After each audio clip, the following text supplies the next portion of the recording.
جوانوں، سادہ زندگی آسان ہوتی ہے۔ یہ جو زیب و زینت والی زندگی ہے یہ مشکل بڑی ہے۔ آپ یقین کریں، جن لوگوں نے کپڑے پہننے ہیں نا پردے کے لیے، وہ بڑے سوکھے ہیں، جو بھی مل گیا پہن لیا، اور جنہوں نے دکھانے کے لیے پہننے ہیں وہ بڑی مصیبت ہے کہ یار میں نے اتنا مہنگا جوڑا پہنا ہے، کسی نے تعریف ہی نہیں کی۔ کوئی تعریف کر دے تو پھر کہتے ہیں دیکھا نا، آنکھیں چندھیا گئی نا دیکھ کے، اور نہ کرے تو کہتے ہیں جل ہی گیا ہے پورا، ایک جملہ نہیں بول سکا۔ چونکہ مزاج ہے نا، یہاں جو آدمی کھیت سے اٹھ کے آیا نا چارہ کاٹتا، تو اس کو جہاں بھی موقع ملے گا اس نے بیٹھ جانا ہے، جمعہ پڑھنا، نکل جانا ہے۔ اور جس بچے نے 4-5 ہزار بالوں والوں کو دیا ہے نا، سیدھے کر دے ذرا میرے، وہ بڑا پریشان ہے کہ میں نے اتنی محنت کی ہے، کسی بندے نے دیکھا بھی نہیں۔ سادہ زندگی آسان ہوتی ہے، بندہ سوکھا رہتا ہے، اور جو تکلفات والی زندگی ہے، لوگ تعریف کریں، لوگوں سے کچھ، وہ مشکل ہے۔ حضرت مولا علی اتنی حکمت، اتنی دلیری، اتنے بڑے آدمی، لیکن ایک دن نا نبی پاک صلی اللہ تعالیٰ علیہ وسلم کو پتہ چلا کہ حضرت فاطمہ زہرا میں اور جناب علی میں کسی بات میں رائے کا اختلاف ہوا ہے، تو حضرت علی ناراض ہو کے چلے گئے، حضور ڈھونڈنے نکلے، یہ بخاری میں موجود ہے۔ سرکار ڈھونڈنے نکلے تو دیکھا کہ حضرت علی نا مسجد نبوی کے ساتھ ننگی زمین پر ایک چادر بچھائی تھی، تو وہ جب سوئے حضرت علی تو آپ نے کروٹیں بدلی تو چادر بھی تھوڑی سی رک گئی، تو سارے کپڑوں کو مٹی لگی ہوئی ہے، اور آرام سے حضرت مولا علی شیر خدا آرام کر رہے ہیں۔ میں جوانوں آپ سے کہتا ہوں، یہ زندگی سوکھی ہوتی ہے۔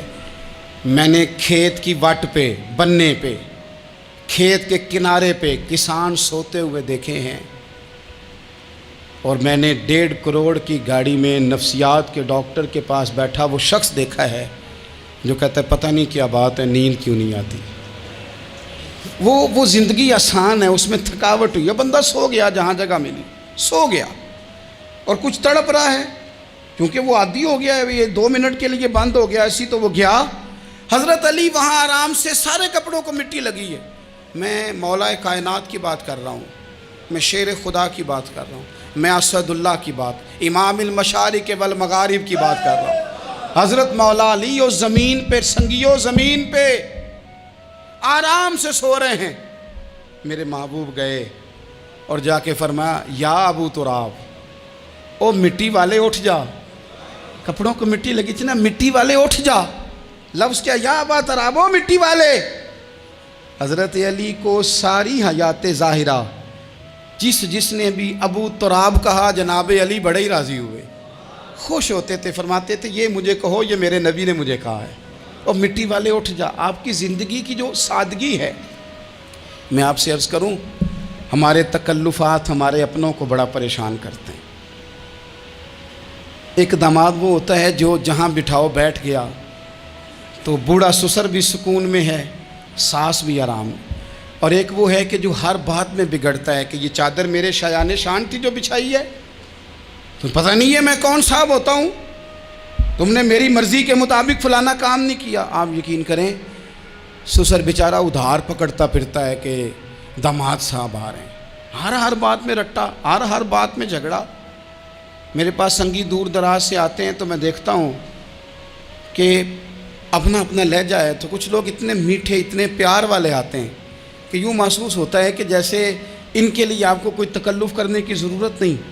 اور کچھ ایسے ہیں کہ آپ کو سراہنے کھڑے ہونا پڑتا ہے کہ جناب کی چائے جلدی لے آئیں۔ مزاج نازنی پہ بعض چیزیں گراں گزرتی ہیں، تو بھائی جب آپ سادہ اور آسان ہو جاتے ہیں تو آپ دوسروں کے لیے بھی دشواری کم پیدا کرتے ہیں۔ حضرت علی شیر خدا کہتے ہیں بھوک لگ گئی تھی، بڑی بھوک بڑی لگ گئی، اور حالات غربت کے تھے، آزمائش تھی، تو فرماتے ہیں کہ میں نے سوچا مزدوری نہ کر لیں۔ ہم کیا کرتے ہیں، جو زیادہ غریب ہے وہ مانگ لیتا ہے، جو درمیانے طبقہ کا وہ ادھار لے لیتا ہے۔ حضرت مولا علی نے کیا فرمایا، فرمایا مزدوری نہ کر لیں، چونکہ حالات کچھ اور تھے۔ تو حضرت مولا کائنات شیر خدا کرم اللہ تعالیٰ وجہ الکریم فرماتے ہیں، یہ سادگی دیکھیں۔ آپ فرماتے ہیں میں مزدوری ڈھونڈنے نکلا، کیوں نہیں ملتی ہمارے جوانوں کو مزدوری، کیوں کہانیاں سناتے ہیں۔ حضرت علی کہتے ہیں میں ڈھونڈنے نکلا، ایک عورت کو میں نے دیکھا کہ اس نے کچھ مٹی نکال کے رکھی ہوئی ہے، تو اسے تر کرنا چاہتی ہے۔ پرانے زمانے میں مٹی میں پانی ڈال کے اسی سے لوگ کام لیتے تھے، اسی سے دیواریں بن جاتی تھیں، ہم گارا کہتے ہیں اپنی زبان میں۔ تو وہ گارا بنانا چاہتی ہے لیکن پانی نہیں نکل رہا اس سے نا، اس نے کنویں سے پانی نکالنا، نکل نہیں رہا۔ تو حضرت مولا علی شیر خدا کرم اللہ تعالیٰ وجہ الکریم فرمانے لگے، میں نے اس بی بی سے کہا کہ میں پانی نکال دوں، مزدوری دو گی؟ اس نے کہا میں بھی مزدوری تلاش کر رہی تھی، ایک پانی کا ڈول آپ نکالیں گے اور مٹی پہ ڈالیں گے تو ایک کھجور دوں گی۔ حضرت علی فرماتے ہیں گرمی بڑی سخت تھی، میں نے 16 ڈول پانی کے نکالے، 16 برتن بھر کے پانی نکالا اور اس مٹی پہ ڈالا، پھر میں ہاتھ دھو کے آیا اور اس خاتون کے پاس بیٹھا تو اس نے مجھے، او مزدورو کمزور کمزور پڑھتے ہو، پیچھے پیچھے ہو کے بیٹھتے ہو، خیال بناتے ہو کہ ہم کوئی کمزور لوگ ہیں، یہ دیکھو میں کن کی بات کر رہا ہوں، جن کا پیار ایمان ہے، جن کی محبت ایمان ہے۔ حضرت مولا علی شیر خدا تمہیں سبق دے رہے ہیں کہ حکمت، دانائی، بہادری اور پھر سادگی۔ مجھ سے کئی دفعہ لوگ پوچھتے ہیں آپ کے والد صاحب، تو میں نے کبھی جھجک کے نہیں بتایا، نہیں میرے ابا پروفیسر نہیں تھے، میرے ابا پیر نہیں تھے، میرے والد صاحب جو تھے وہ عالم نہیں تھے، لیکن مجھے فخر ہے جب ان کا انتقال ہوا اور میں انہیں غسل دے رہا تھا تو اس وقت بھی ان کے ہاتھوں پہ چھالے تھے، اس لیے کہ وہ مزدور تھے، وہ محنت کرتے تھے، انہوں نے جیبیں کاٹ کے روٹی نہیں کھائی، انہوں نے ہمیں جو کما کے کھلایا ہے وہ محنت اور مزدوری کا ہے۔ میں ناز سے کہا کرتا ہوں الحمدللہ میں کسان کا بیٹا ہوں، میں اس کا بیٹا ہوں جو دھرتی کا سینہ چیر کے اناج اگاتے تھے۔ اور میں نے دیکھا ہے کہ جب بڑولے میں میری اماں گندم بھرنے لگتی تو میرے والد صاحب فرماتے تیاں تیانیاں دا حصہ بھی کٹ لئی، غریباں دا بھی کٹ لئی، فلاں دا بھی، تے فلاں آدمی دی گندم عید کی تھوڑی ہوئی ہے، وہ 2 بوریاں ادھر بھی بھیجنی ہے۔ تو وہ جو غریبی کی سخاوت تھی اور وہ جو سادگی کی سخاوت تھی، اس کے اندر جو رانائی تھی اور اس کے اندر جو جذبہ اور شوق تھا، مزدور کا بیٹا پیچھے پیچھے جاتا ہے اور وہ گھبرا کے زندگی گزارتا ہے، تمہیں تو سر اٹھا کے جینا چاہیے۔ اس لیے کہ حضرت مولا علی شیر خدا کہتے ہیں میں مزدوری کر کے کھجوریں کما کے لایا، اور لا کے نہ تو میں نے اکیلے نہیں کھائیں وہ، کیونکہ قحط کا دور تھا، حالات اور تھے، فرماتے ہیں لا کے حضور کو پیش کی۔ میں نے کہا حضور یہ کھجوریں ہیں، تو کریم نے پوچھا کہاں سے آئی ہیں؟ میں نے عرض کی حضور بھوک بڑی لگ رہی تھی تو مزدوری کے لیے نکلا، تو ایک عورت نے اپنے مٹی کو پانی لگانا تھا تو میں نے محنت کر کے یہ 16 کھجوریں کھائی ہیں۔ تو کہتے ہیں حضور زمین پہ بیٹھے تھے، مجھے بھی ساتھ بٹھا لیا، کھجوریں ہم نے وہاں رکھ لی، بڑے شوق سے میٹھی میٹھی باتیں بھی ہونے لگیں۔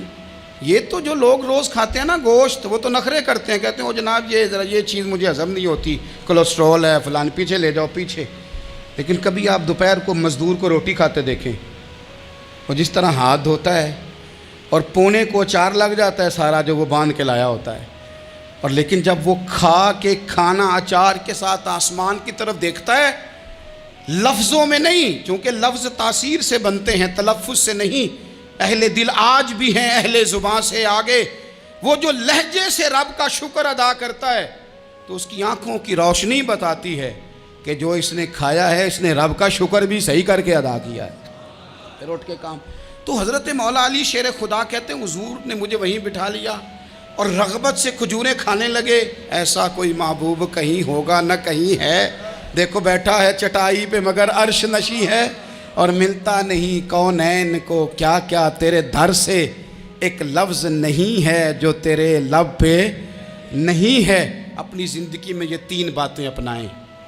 ایک تو حکمت کے ساتھ دانائی، مزاج جارحانہ نہ بنائیں، جارحانہ مزاج سے کچھ بیوقوفوں کو تو متاثر کیا جا سکتا ہے، فہم و فراست والے لوگوں کو متاثر نہیں کیا جا سکتا۔ جارحانہ مزاج نہیں، حکمت والا، دانائی والا، معاملہ فہمی والا مزاج بنائیں۔ اور دوسرا، کمزور نہیں پڑے زندگی میں، اپنے آپ کو خود حوصلہ دیں، اپنے آپ حوصلے میں ہوں گے تو آپ کے ارد گرد لوگ تسلی میں ہوں گے، آپ اپنے مزاج میں دلیری لائیں۔ اور تیسری بات، زندگی کو سادہ کریں، یہ سادہ ہوگی آپ کے لیے، آپ کے گھر والوں کے لیے، سب کے لیے آسانی ہو۔ جو آدمی گھر جاتا ہے اور مصیبت کھڑی کر دیتا ہے نا میں آ گیا ہوں، تو اس کے گھر والے بھی بڑے پریشان ہیں، اس کے بچے یہ دعا نہیں کرتے ابا جی گھر آئیں، بلکہ یہ دعا کرتے ہیں کہ یہ آئے ہیں تو اللہ جانے کب جائیں گے۔ حضور کو مکہ بھی بڑا ہی پیارا، اس شہر سے بھی رسول کائنات کو بڑی ہی محبت، لیکن پتہ ہے مسلمانوں کو مدینے سے اتنا پیار کیوں ہے؟ یہ محبت ذاتی نہیں، یہ بھی خدائی ہے، یہ نہ اللہ کی دی ہوئی ہے، مالک کی عطا ہے۔ حضور نے دعا فرمائی مدینے کی محبت کے لیے، نبی پاک نے، جو ہمارے سینے مچلتے ہیں، دل تڑپتے ہیں، ہماری اولادیں روتی ہیں، ہم سب کچھ قربان کر کے بھی اس شہر نور میں جانا چاہتے ہیں، تو یہ خدائی فیصلہ ہے، اللہ کی پیدا کی ہوئی محبت ہے۔ حضرت سیدہ عائشہ صدیقہ رضی اللہ تعالیٰ عنہ فرماتی ہیں، بخاری مسلم میں موجود ہے، فرماتی ہیں جب رسول پاک صلی اللہ علیہ وسلم مدینہ تشریف لائے تو حضرت ابو بکر صدیق رضی اللہ تعالیٰ عنہ اور حضرت بلال حبشی رضی اللہ تعالیٰ عنہ کو نا بخار ہو گیا۔ تو فرماتی ہیں چونکہ دونوں کو بخار تھا تو ایک روایت میں تو یوں بھی ہے کہ حضرت بلال نا مکے کے فراق میں شعر بھی پڑھتے تھے۔ انسان اپنے علاقے سے پیار کرتا ہے نا، تو مکہ مکرمہ کے فراق میں، جدائی میں اشعار بھی کہتے تھے۔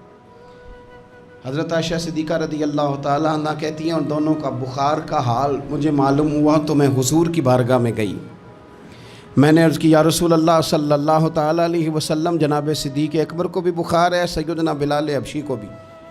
میرے دوستو چاہیے تو یہ نا کہ بیماری کی اطلاع ملے تو شفا کی دعا ہو،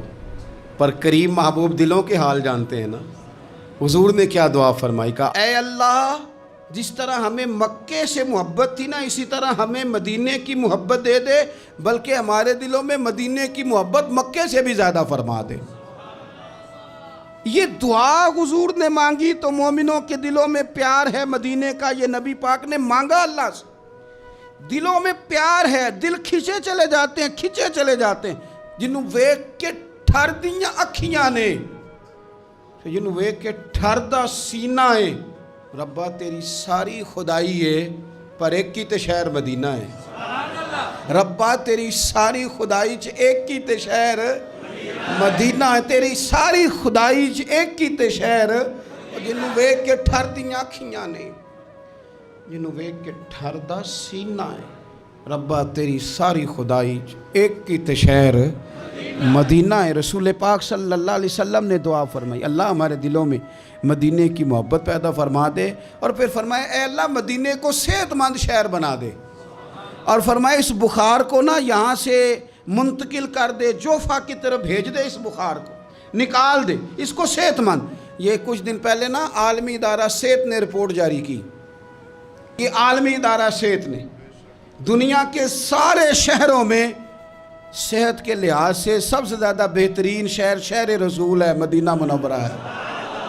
مدینہ منورہ ہے۔ ہم عالمی ادارہ صحت والوں سے کہتے ہیں تم رپورٹ نہ بھی نہ جاری کرتے، تم نے تو آج رپورٹ جاری کی ہے نا، تو یہ رپورٹ تو فرشتوں نے پہلے بنا لی تھی، اس لیے کہ حضور نے دعا کی تھی اللہ مدینے کو صحت والا شہر بنا دے۔ وہاں تو بڑے بڑے بیمار جا کے ٹھیک ہو جاتے ہیں، بڑے بڑے کمزور جا کے تندرست ہو جاتے ہیں، بڑے بڑے بوڑھے جا کے لگتا ہے توانا ہو گئے۔ وہ تو شہر ہے، کیا باتیں ہیں اس شہر کی۔